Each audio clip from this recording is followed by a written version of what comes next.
The sun was shining brightly over the weekend farmers market. At one corner of the market, a vendor had set up a modest booth.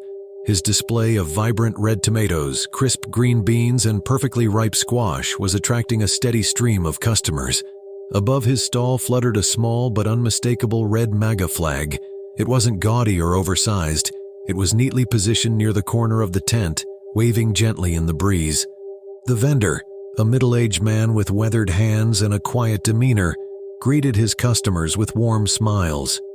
To him, the flag represented his beliefs, his pride in his country, and his hope for a better future.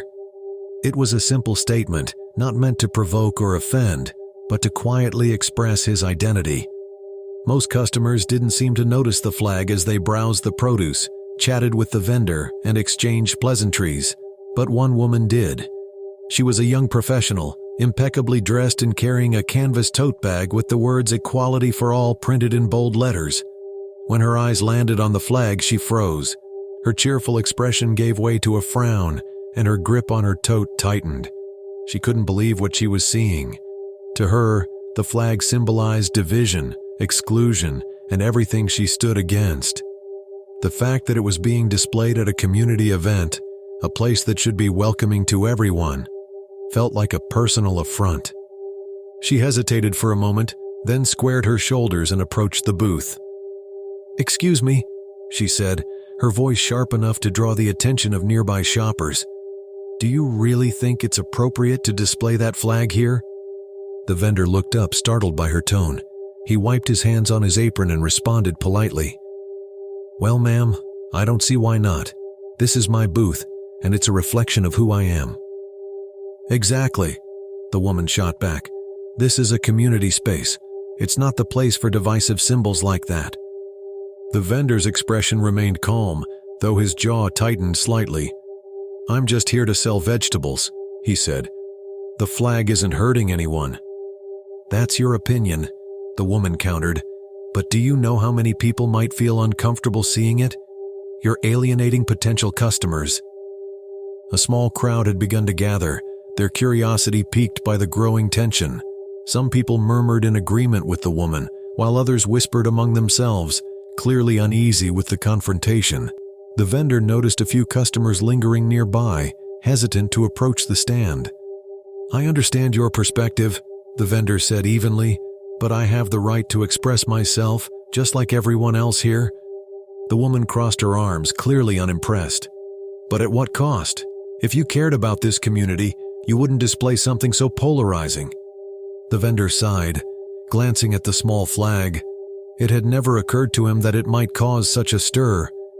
He looked back at the woman, then at the crowd that was now openly watching the exchange. At that moment, one of the market organizers approached. She was a middle-aged woman with a clipboard in hand and a no-nonsense attitude. "What's going on here?"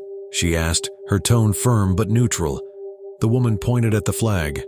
"I think it's inappropriate for an event like this. It's making people uncomfortable." The vendor straightened his posture. "I'm just exercising my freedom of expression. I'm not breaking any market rules." The organizer glanced between them, clearly uncomfortable. "I'm going to have to ask you to take the flag down," she said gently. The vendor's face fell slightly, but he nodded. "If that's what you think is best," he said quietly. He reached up and took down the flag, folding it carefully and tucking it into his pocket. The woman who had raised the issue looked satisfied, but the vendor couldn't help feeling a pang of disappointment. Later that evening, the vendor sat in his small kitchen, staring at the folded flag on the table. He replayed the confrontation in his mind, wondering if he had done the right thing by complying. The following weekend, the vendor returned to the market with a fresh display of produce, but this time, the flag was absent. As customers approached, he greeted them with the same warmth as always, determined not to let the incident define him. One of his regular customers, an older woman, approached and handed him a small envelope. Inside was a note that read, "Thank you for your kindness and understanding. Your produce is wonderful, but your heart is even better." The lesson he had learned was simple but profound. Sometimes the best way to build a community is to listen, even when you disagree. In the end, it's not about winning an argument. It's about nurturing the bonds that make a community strong. If you enjoyed this story, let us know your thoughts in the comments, hit that like button, and don't forget to subscribe for more engaging content.